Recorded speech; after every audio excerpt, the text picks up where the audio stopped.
Hi, I'd like to tell you something about the specialised children's programming we present.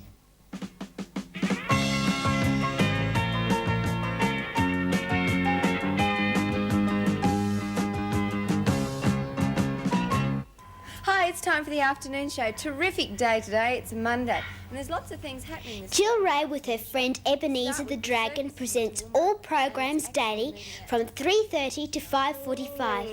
And in our school holiday breakfast sessions shown in December, January and May and August. You're wearing a cap. And what does it look like? Well, it doesn't look much like mine, but it's a little bit like mine. It is a little bit like yours. You know something? What's that? I didn't think you would display quite enough taste to wear such a delightful piece of headwear. Well, I have got taste. You've got cold ears. Just because I hang around for Green Dragon means nothing. As well as the compulsory hour of approved C classification programs, we also make some informative programs of our own. One is Info. Oh, yes. Watch this one carefully. Warren Blackburn's Quasar on pad number 2. Counting. 5, 4, 3, 2, 1. Ignition.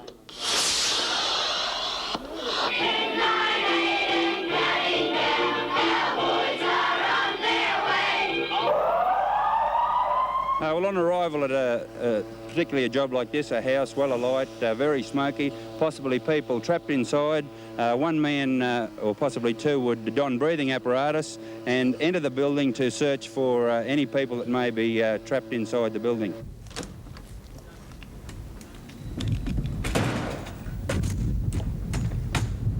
Have you ever wondered what's inside an ambulance van? Well, I've just been in one and I really... Info is presented 3 or 4 times a week. A daily segment, which we find popular, is School of the Week. We are gradually working through all the primary schools in the area. Every school is featured in 5 daily segments. What are these called? They're called tank rolls. Are they hard to do? Oh, if you don't know how they are. What stage are you up to? Well, first of all, I've put these chunks in and the wax is poured in. You've got chunks of big wax in there. Or have a listen to the great big bullfrog from the grade 1s at Stanthorpe State School. Great big bullfrog sitting on the ground, watching fine mosquitoes buzzing round and round.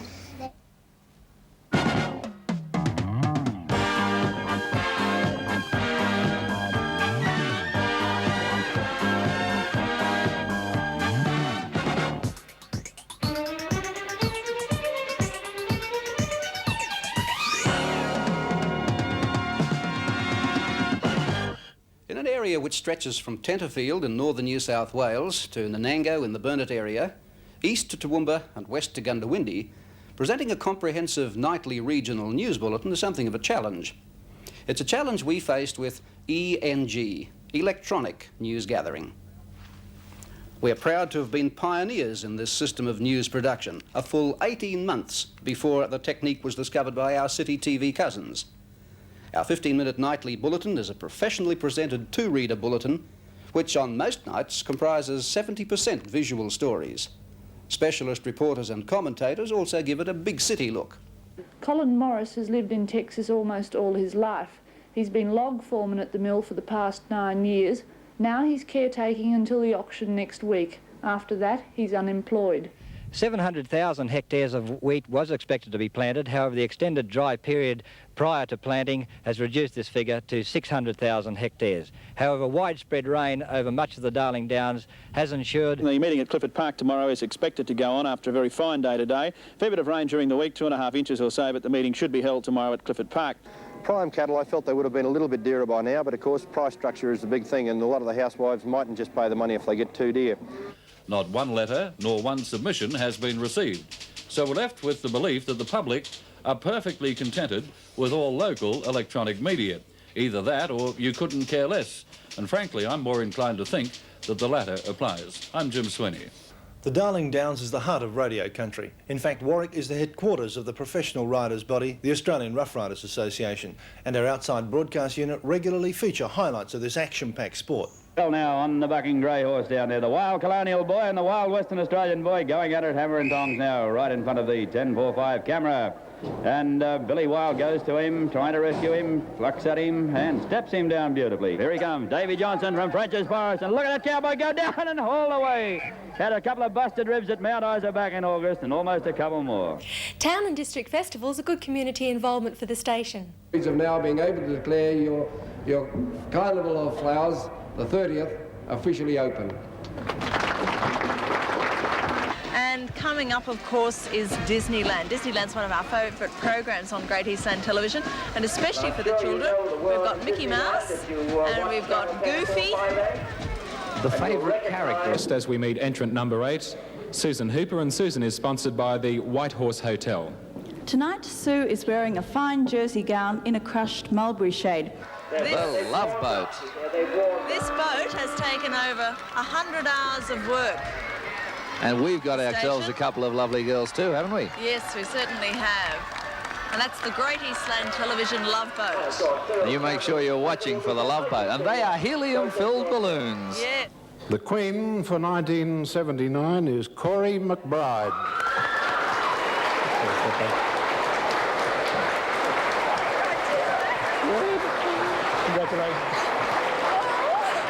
I can hear her calling me. The sound of laughter fills the air. Talking to some of the people involved with these youth groups, and they're saying that more and more kids are joining them now. The wind is fair and free, me boys, the wind is fair and free. Toowoomba's Carnival of Flowers is known Australia-wide, but Warwick has its own Rose and Rodeo Week. Now the big announcement. The 1979 Rose Festival Queen is entrant number 8, Leanne O'Neill. Leanne wins a trip to Brampton Island, a 7-day holiday to South Mole Island, plus a $100 cosmetic wardrobe. We wish both girls, Rhonda and Leanne, every success. Well, did he come back hard? And Collie rode out that first one, but he's got to go. Plus the title of Miss Rodeo Australia for 1979 is awarded to Mary Williams, the St Vincent's Hospital Rodeo Queen. Congratulations, Mary. The Granite Belt has its biannual Apple and Grape Harvest Festival. Queensland Country Skateboard Championships are being held here in Stanthorpe this weekend, and we're watching some guys doing the slalom. It's very dangerous.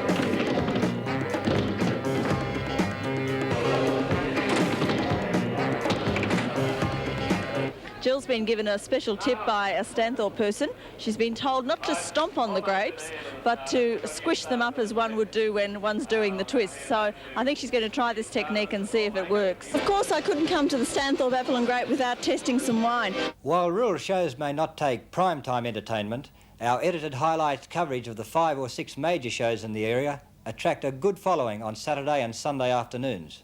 Out he goes now. He's got a 40 seconds to do this left-hand course, and he's got a pretty free-running bullock too. Dandy Sandy has slipped up and gone to the lead from Hollywood Dreaming. The next one a long way back, then we had Johnny's Luck, and there's one Ruby Tuesday not taking any part in the race. This is for the Supreme British Breed exhibit of the 1980 Kingaroy show. Leading the parade at the present time, we have the Herefords. Taking 8 nicely and lining up for number 9. Racing now, and the agent's got away to a pretty good start. The ringers in the centre are going in for in. Now, this is an innovation. You've, of course, restored this one. Was it in very bad condition when you came to it? Oh, yes, it was quite rusty when I got it, and it needed a lot doing to it. There's a lot, the wheels weren't functioning properly, the hubs were all worn out on them.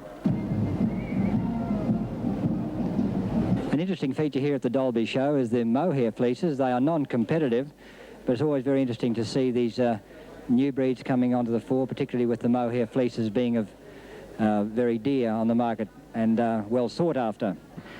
And here we have the start of the 1980 Dalby Grand Parade.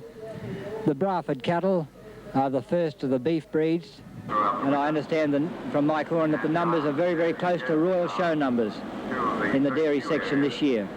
And there's a good chance, I should imagine, that at the Brisbane exhibition, some of the Downs breeders would be able to take out a few of the championships.